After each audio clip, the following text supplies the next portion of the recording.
एक समय तरह तरह के फल फूल और सुंदर सुंदर जड़ी बूटी से सौभाग्यमान कैलाश पर्वत पर विराजमान श्री भगवान शंकर जी से पार्वती जी बोली है, जो किसके सामने आज मन बदला तो वास्ते आप और मैं चौपड़ के खेले। शंकर जी ने कहा कि चौपड़ के खेल में बेईमानी बहुत होती है और आजीत का पता नहीं पड़ता, इसलिए कोई तीसरा आदमी होना चाहिए जो ईमानदारी से आजीत का फैसला कर सके। पार्वती जी ने ऐसा सुनकर अपने शरीर से मैल उतार कर आदमी की सूरत का पुतला बनाकर रख दिया और कह दिया कि हे पुत्र, हम दोनों की हार जीत का फैसला करना है। ऐसा वचन बोलकर महादेव जी और पार्वती पासा फेंका और पुत्र से पूछा कि कौन हारा कौन जीता। पुत्र ने कहा शंकर भगवान जीते और पार्वती जी हारी।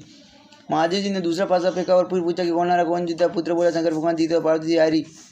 तीसरी बार पार्वती जी ने पासा फेंका और पुत्र से पूछा कि बताओ कौन हारा कौन जीता। पुत्र ने मन में सोचा दिखाऊं कि शंकर भगवान हारे तो शंकर भगवान मुझे श्राप दे देंगे, इसलिए कहा कि शंकर भगवान जीते और पार्वती जी हारी।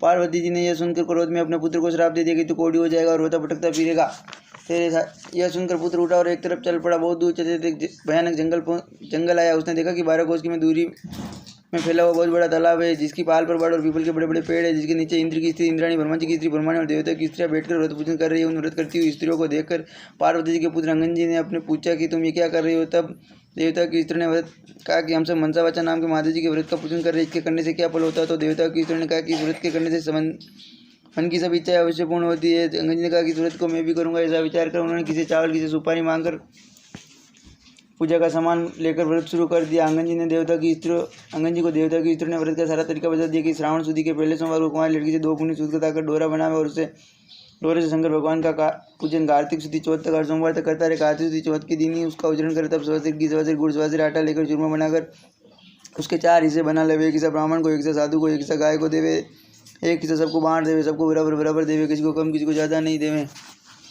इस बताए हुए नियम से अंगन जी को व्रत करते हुए 4 साल हो गए। उधर एक दिन अंगन जी को याद कर पार्वती ने महादेव जी से पूछा, कहा कि पुत्र को बहुत दिन हो गए, कोई समाचार अभी तक नहीं आया, कृपा कर कोई ऐसा व्रत बताओ जिसे करने से पुत्र मिल जावे। तब महादेव ने कहा कि श्रावण सुदी के पहले सोमवार को कुंवारी लड़की से 2 पुनी सूत कराए और उसका डोरा बनाकर गेरू में रंग कर उससे हर सोमवार को महादेव जी की पूजा करे। फिर कार्तिक सुदी चौथ का उसका उजरण करे, उसमें सवा सिर घी सवा सिर गुड़ सवा सिर आटा लेकर चूरमा बनाए, उसके 4 भाग कर उसमें से 1 भाग राजा हो या गरीब सबको बराबर बराबर बांट दे। इस तरह से बताए हुए ढंग से पार्वती को व्रत करते हुए 4 वर्ष हो गए। उधर एक दिन पुत्र के मन में आया कि माता पिता के पास मिलने के लिए जाना चाहिए। व्रत करने से अंगन जी की देह इंसान जैसी सुंदर हो गई थी। अंगन जी माता पार्वती के पास जाकर खड़े हो गए। पुत्र को आया देखकर पार्वती हंसने लगी। अंगन जी यह देखकर पीछे हट गए। पार्वती ने पूछा कि तुम पीछे क्यों हट गए। तब पुत्र ने कहा कि मेरे बिना बुलाए आने पर आप हंसी, इसलिए मैं पीछे हट गया। इस पर पार्वती ने कहा कि मैं तुम्हारे आने पर नहीं हंसी, मैं तो व्रत के प्रभाव पर हंसी हूँ, क्योंकि तुमसे मिलने के लिए मैंने मनसा वाचा व्रत किया था। तब अंगन ने कहा कि मैंने भी यह व्रत किया है। पार्वती बोली, इस व्रत के करने से ही तुम्हारा श्राप मिट गया। मैंने यह व्रत किया, तुम मुझे मिल गए, तुम क्या चाहते हो सो कहो। पुत्र बोला, मैं उज्जैन नगरी का राज्य करना चाहता हूँ। ये कहकर वो उज्जैन की तरफ चल पड़ा। उज्जैन पहुंचकर राजा रानी से मिले। राजा रानी बूढ़े हो गए थे, उनके कोई पुत्र नहीं था, केवल एक कन्या थी। राजा रानी ने सोचा कि हम बूढ़े हो गए, इसलिए अपनी कन्या का विवाह किसी अच्छे वर्ग के साथ करा के सारा राजपाट उसे ही संभला देवे। ऐसा विचार कर उन्होंने एक स्वयंवर रचा, जिसमें एक देश विदेश के बड़े बड़े राजकुमार बुलाए गए। स्वयंवर में हथनी को सजाकर राजा ने हथनी से हाथ जोड़कर कहा कि हथनी देवी, इन सब में जो राज करने का अधिकारी हो, कन्या के लिए श्रेष्ठ वर है, उसके गले में माला डाल देना। यह कहकर हथनी की सूंड में माला पकड़ा दी।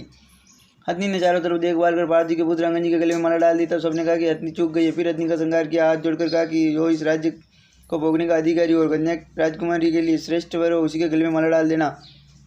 यह कहकर माला हथनी की सूंड में पकड़ा दी। अंगन जी को पहले ही वहाँ से निकाल दिया था। हथनी घूम फिर कर बाहर निकल गई। फिर से अंगन जी के गले में माला डाल दी। तब फिर सब लोगों ने कहा कि हथनी ने हट कर ली, इसलिए फिर उसी के गले में माला डाल दी। ऐसा विचार कर फिर हथनी को सजाया गया और माला देकर निवेदन किया कि हे गजराज, तू देवता स्वरूप है, जो इस राज्य का मालिक बनकर राज्य भोगने वाला हो और राजकुमारी के लिए श्रेष्ठ हो, उसी के गले में माला डाल देना। यह माला मार लेना। अंगन जी को भले ही मार पीट कर बाहर निकाल दिया गया था। हथनी घूम फिर कर फिर बाहर निकल गए, उनके गले में माला डाल दी। तब राजा ने नगर के सेठ को बुलाकर हुक्म दिया कि आप अंगन जी को घर ले जाकर बारात बनाकर लाओ। सेठ अंगन जी को घर ले गया और वहाँ से बारात बनाकर राजा के यहाँ ले आया। राजा ने पंडित को बुलाकर मंडप की रचना करवाई और अपनी कन्या के साथ अंगन जी का विवाह कर दिया। सारा राजपाट उनको सौंप दिया। अपने खर्च के लिए केवल 4 गाँव रख लिए। राजकुमार ने पूछा कि आपका नाम क्या है, जाति क्या, आपके माता पिता कौन है। तब उन्होंने कहा कि मेरा नाम अंगन है, श्री महादेव जी पार्वती मेरे माता पिता। राजकुमार ने कहा कि श्री महादेव पार्वती देवलोक के देवता है, इसलिए मृत्युलोक में तुम्हारे माता पिता कैसे हो सकते हैं। तो अंगन जी ने कहा कि एक समय सुंदर फूल और वनस्पति सुशोभित कैलाश पर्वत पर महादेव जी विराजमान थे। तब पार्वती ने महादेव जी से चौपड़ खेलने के लिए कहा। महादेव जी ने कहा कि हार जीत का फैसला करने वाला कोई तीसरा होना चाहिए। तब पार्वती ने अपने शरीर से मैल उतार कर पुत्र की सूरत का पुतला बना दिया और महादेव जी ने उसमें जान डाल दी। तब मुझसे कहा कि हमारे चौपड़ में हार जीत की गवाही देना। महादेव ने पासा फेंक कर मुझसे पूछा कौन जीता। मैंने कहा महादेव जीते। इस तरह दूसरी बार भी महादेव जी जीते और पार्वती जी हारी। तीसरी बार पार्वती जी ने पासा चलाकर पूछा कि पुत्र कौन जीता कौन हारा। मैंने सोचा यदि कहूँ कि महादेव जी हारे और पार्वती जी जीती तो महादेव जी मुझे श्राप दे देंगे, इसलिए मैंने कहा कि महादेव जीते और पार्वती जी हारी। पार्वती ये सुनकर मुझे श्राप दे दिया कि तू कोढ़ी हो जाएगा और मारा मारा भटकता फिरेगा। पार्वती के श्राप देने पर मैं वहाँ से चलकर एक भयानक जंगल में पहुंचा, जहाँ पर बड़े भारी तालाब पर बड़ और पीपल के पेड़ थे। उस स्थान पर इंद्राणी ब्रह्मांड और देवता की स्त्रियाँ व्रत कर रही थी। उनके व्रत को देखकर मैंने उनसे पूछा ऐसा करने से क्या होता। तो उन्होंने व्रत का प्रभाव तथा उसके करने की विधि बताई। तब मैंने किसी सुपारी किसी चावल मांगकर व्रत शुरू कर दिया। श्रावण शुद्धि के पहले सोमवार के दिन कुमारी कन्या से ढाई पुण्य सूत्र दबाकर डोरा किया और उसको घेरू में रंगकर महादेव जी की पूजा की और कार्तिक शुद्ध चौथ को विसर्जन कर सवा सिर घी सवा सिर गुड़ सवा सिर आटा लेकर इनका चूरमा बनाकर सबको बराबर बराबर बांट दिया। इस प्रकार यह व्रत पूरा किया। उधर पार्वती ने महादेव से पूछा कि हमारा पुत्र अंगन का कुछ पता नहीं है, बहुत समय से आया नहीं। तब महादेव जी ने कहा कि वह जीवित है, मैं बताता हूँ, उस प्रकार व्रत करो जिससे तुम्हारा पुत्र आ जाएगा। व्रत का विधान बताया कि श्रावण शुद्ध में पहले सोमवार के दिन कुमारी कन्या से ढाई पुण्य सूत्र दबाकर डोरा बनावे और उससे महादेव जी की पूजा करे। कार्तिक शुद्ध चौथ का उजड़न करे। सवा सिर घी सवा सिर गुड़ सवा सिर आटा लेकर चूरमा बनावे और उसके 4 भाग ऊपर बताए हुए ढंग से बराबर बराबर बांट देवे। इस प्रकार बताए हुए ढंग से पार्वती ने व्रत किया। इधर में जाकर पार्वती के पास खड़ा हो गया। पार्वती मुझे देखते हैं हंस पड़ी। मैं पार्वती जी को हंसता देकर पीछे हट गया। तब पार्वती ने कहा कि तुम पीछे क्यों हट गए। मैंने कहा कि आप मेरे बिना बुलाए आने पर हंसी, इसलिए मैं पीछे हट गया। पार्वती ने कहा कि मैं तो इसलिए हंसी कि मैंने मनसा वाचा व्रत किया और उसके प्रभाव से तुम मेरे पुत्र मिल गए। मैंने कहा कि मैंने भी यह व्रत किया। तब माता पार्वती ने कहा कि तुम्हारे मन में क्या है सो कहो। मैंने कहा उज्जैन नगरी की राजकुमारी और उज्जैन का राज्य मुझे मिल जाए। तब पार्वती ने कहा कि तुम्हारे मन की इच्छा अवश्य पूर्ण हो गया। उज्जैन नगरी का राज्य भी मिल गया। अंगन जी ने अपनी विवाहित राजकुमारी से पूछा कि तुम्हारे मन में क्या है सो कहो। राजकुमार ने कहा कि हमारे बिना गर्भवास के पुत्र होना चाहिए। तब अंगन जी ने कहा कि तुम्हारे बिना गर्भवास के पुत्र होगा। तुम मनसा वाचा व्रत ऊपर बताए हुए ढंग से करना। यह सुनकर अंगन जी वहाँ से चले गए। रानी ने मनसा वाचा व्रत शुरू कर दिया। 4 व्रत करने के बाद एक दिन रानी ने दातुन करते समय दासी को पात्र पर जल लाने को कहा। तब दासी जल लाने के जब क्या देखती सोचने की पालकी में बच्चा बेटा पैर का अंगूठा चूस रहा है।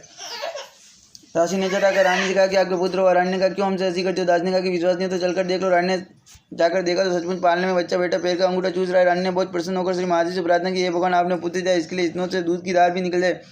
इतना कहते इतनों से दूध की धार फूट के बच्चे को स्नान कराकर दूध पिलाया गया। इस प्रकार बालक धीरे धीरे बड़ा होने लगा।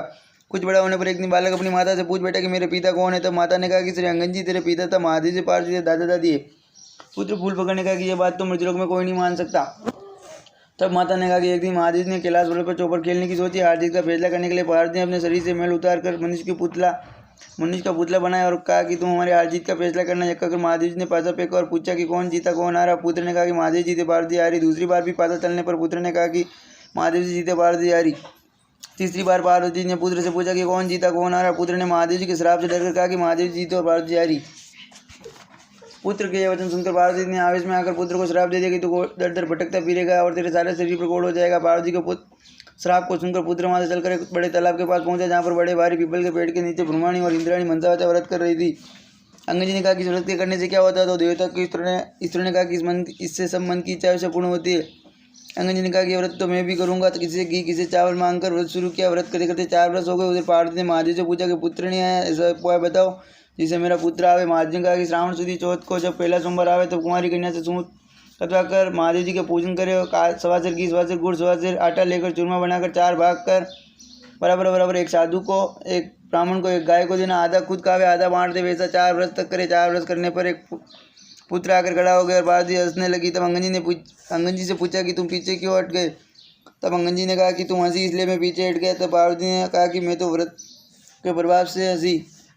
पुत्र ने पूछा कि तुमने कौन सा व्रत किया। पार्वती ने कहा कि मैंने मनसा वाचा व्रत किया। पार्वती ने कहा कि इस व्रत के प्रभाव से तुम्हारा भी श्राप मिट गया। अब तुम्हारे मन में क्या है सो कहो। पुत्र ने कहा कि मैं उज्जैन का राज्य चाहता हूँ। तब माता बोली तुम्हें उज्जैन का राज्य मिल जाएगा। तेरे पिता के बताने पर मैंने मनसा वाचा व्रत को किया तो तुम भी गर्भवास के पुत्र उत्पन्न हुए। इस तरह अंगन जी तुम्हारे पिता, महादेव तुम्हारा दादा है। माता ने कहा कि पुत्र तुम्हारी क्या इच्छा है सो कहो। पुत्र ने कहा कि हमारे यहाँ इंद्रलोक से एक विमान आवे जिसमें कन्या हो, उसके साथ मेरा विवाह हो। माता ने कहा जा तेरी इच्छा अवश्य पूर्ण होगी। तब पुत्र ने भी व्रत करना शुरू कर दिया और 4 वर्ष करने पर एक दिन पुत्र ने देखा कि आकाश से एक विमान उतर रहा है। विमान उतरने पर राजा ने विमान के पास पहुंचकर उसका पर्दा हटाकर देखा जिसमें एक सुंदर कन्या बैठी है। तब राजा ने ब्राह्मणों को बुलाकर 7 बार और ठाठ बाट के साथ उस कन्या से विवाह कर लिया। एक दिन राजा शिकार खेलने गए। वहाँ शिकार ने मेरा रास्ता भटक गए और एक बाग में डेरा डाल दिया। राजा भूख प्यास से व्याकुल हो रहा था। इतने में एक ब्राह्मण आ गया। उसने अपना पतरा देखकर कहा कि आज कार्तिक चौथ का उजड़न है। तब राजा ने कहा ब्राह्मण देवता मुझसे भूल हो गई, सो चौथ का पूजन करावे। पूजन कराकर राजा ने नगर में खबर भेजी कि राजमहल से सवा सिर घी सवा सिर गुड़ सवा सिर आटे का चूरमा बनाकर भेजा जावे। रानी ने सोचा कि फौज साथ में होने से इतने से चूरमे से क्या होगा, इसलिए गाड़ी भरकर भेज दिया। राजा ने सोचा कि मेरे लिए तो काफ़ी है किंतु फौज के लिए थोड़ा होगा। इतने में महादेव ने गुस्से में भरकर राजा को सपन में कहा कि तुम अपनी रानी को घर से निकाल दो, नहीं तो तुम्हारा राज्य नष्ट कर दूंगा। तब राजा नकुल महल में जाकर रानी को डांट डपट कर राज्य से निकाल दिया। रानी महल से निकल कर जाने लगी तब रास्ते में दीवान मिल गया। उसने रानी से पूछा कि कहाँ जा रहे हो। तब रानी ने सवाल कहा। दीवान ने कहा कि राजा साहब को गुस्सा कम होने पर उन्हें समझा देंगे, आप मेरे घर चले। इस प्रकार वह रानी को अपने घर ले गए। वहाँ पहुंचे दीवान अंधा हो गया। तब दीवान ने रानी से हाथ जोड़कर कहा कि आप यहाँ से चली जाए। रानी वहाँ से चली। तब रास्ते में मुझे नगर का बड़ा सेठ मिला। उसने रानी से पूछा कि कहाँ जा रहे हो। रानी ने कहा कि राजा ने गुस्से में आकर मुझे देश से निकाल दिया। तब सेठ ने कहा कि राजा को 1-2 दिन में समझा दें कि आप मेरी हवेली में चलें। रानी के पहुँचते ही सेठ भी अंधा हो गया। उसका कारोबार ठप हो गया। मुंडिया बंद होने से सेठ जी दिवाले होने लगे। तब सेठ जी ने भी हाथ जोड़कर रानी से कहा कि आप यहाँ से चली जाए। रानी वहाँ से चल पड़ी। आगे चलकर एक कुमार मिला। उसने भी रानी से पूछा कि आप किधर जा रहे हैं। तब रानी ने राजा के गुस्से में आकर निकालने की सब बात सुनाई। तब कुमार ने कहा कि राजा जी को 1-2 दिन में समझा दें कि आप मेरे घर चलो। रानी कुमार के साथ घर चली गई। घर पहुँचते कुमार अंधा हो गया। उसका आवा फूट गया। तब कुमार ने रानी से हाथ जोड़कर कहा कि आप यहाँ से चली जाए। यह सुनकर रानी वहाँ से चल पड़ी। आगे चलने पर रास्ते में एक माली मिला। उसने भी पूछा कि किधर जा रहे। तब रानी ने माली को देश निकाले की बात कही। माली ने कहा कि आप मेरे बाग में चलो, 1-2 दिन में राजा साहब को मना लेंगे। रानी के बाग में जाते हरा भरा बाग जलकर कोयले के समान हो गया। माली भी अंधा हो गया उसका। तब माली ने हाथ जोड़कर कहा कि रानी से कहा कि आप यहाँ से चली जाए। रानी सोचने लगी मैंने तो कौन सा पाप किया जिसके कारण जहाँ भी जाती हुई नृत हो जाता है। इस जीवन में तो मरना ही अच्छा होगा। यह सोचकर वह वहाँ से चल पड़ी। आगे चल 2 रास्ते थे, जो एक 6 महीने का था, एक 3 दिन का। रानी 3 दिन के रास्ते पर चल पड़ी। आगे चलने पर सिरपा नाम की नदी आई। रानी ने सोचा इसमें डूबकर मर जाना अच्छा। ऐसा विचार कर वह नदी में कूद गई। इतने में सारा नदी का पानी सूख गया। आगे चलने पर एक बड़ा भारी पर्वत आया। रानी पर्वत पर चढ़कर गिरने लगी तो पर्वत जमीन के बराबर हो गया। रानी फिर आगे चलने लगी तो एक अजगर जंगली शेर मिला। रानी ने सोचा कि यदि इसको चढ़ूंगी तो अवश्य मुझे खा जाएगा। सोचकर हाथ फेरा तो शेर पत्थर का हो गया। फिर रानी आगे चली तो अजगर मिला। उसने सोचा कि इसे चढ़ूंगी तो जरूर खा जाएगा। यह सोचकर अजगर को चढ़ा तो वह रस्सी बन गया। वहाँ से फिर आगे चलते चलते एक बड़ा भारी पीपल का पेड़ आया जिसके नीचे कुआ था और महादेव जी का मंदिर था। रानी उसमें बैठकर ओम नमः शिवाय मंत्र का पाठ करने लगी। उस दिन महादेव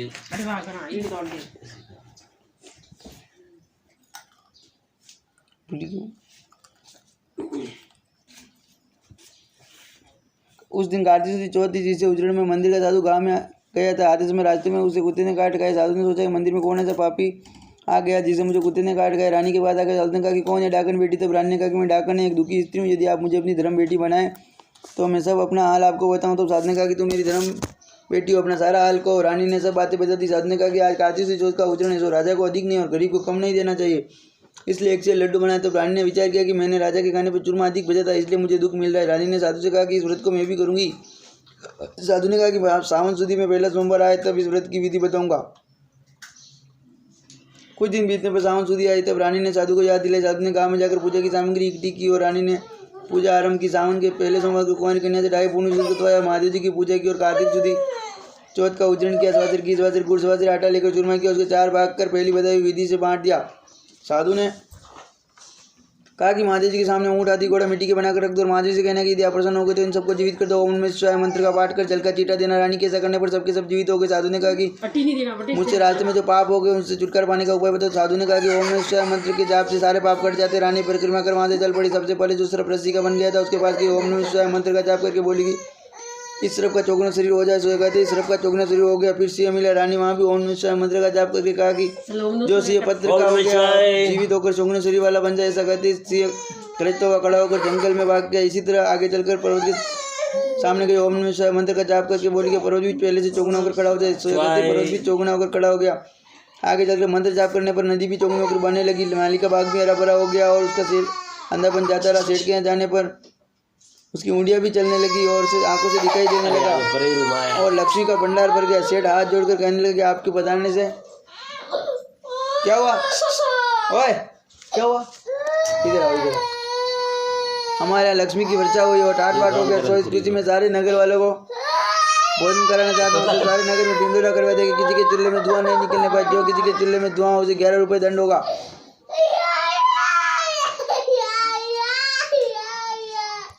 सारे गांव के लोग भोजन करके जाने लगे। खबर दरबार में पहुंची कि आज कार्तिक सुदी चौथ का उजड़न है, सो कोई भी भूखा प्यासा स्त्री पुरुष मिला। एक को भी ये पता पड़ा कि एक अंधी बारी बुढ़िया है जिसके संपूर्ण शरीर पर कोढ़ हो रहा है। बुढ़िया को लाकर स्नान कराने लगे।